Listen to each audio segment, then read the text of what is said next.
I think that the parallels between sport and workplace values in general are massive. I think sport, albeit high performance and physically orientated, it's a people industry and it's a people game, the same as most industries are. So I think if you look after your people, create a good environment around them in which they can perform, the parallels are identical.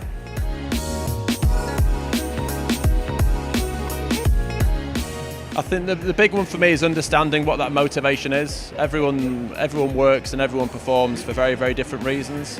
So I think firstly you've got to understand the individual, understand what they need to achieve what they want to achieve, and then wrap a support package around that to get the most out of them. So I think there's a balance between having a kind of one mission and one target as an organisation, but also balancing that with the needs of the individual and also what drives that. I think if you understand the person, and it gives you a lot of information as to what you can do for them to help them perform.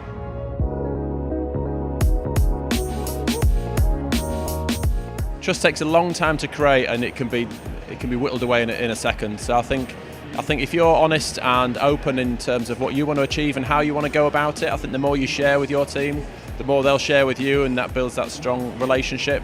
I think trust isn't something you can demand. Trust is something you build up and earn, and you've got to have a lot of respect for other people's ambitions. And I think what may drive you might not drive someone else. I think it's understanding the differences and appreciating that it might not align with what you want.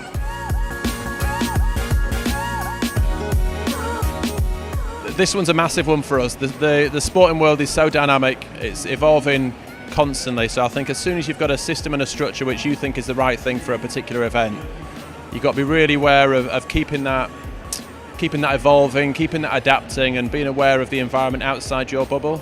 It's very easy to concentrate on what's in front of you, the athletes that are in front of you and the staff around them. But I think if you're not looking at the wider world, what's happening in your sport, what's happening in sport in general, you'll be left behind if you stick with the same structure for too long. So that fine balance between having a strong structure and a strong system and an evolving structure and a creative structure is really, really tricky. But if you don't evolve, you'll get left behind, basically.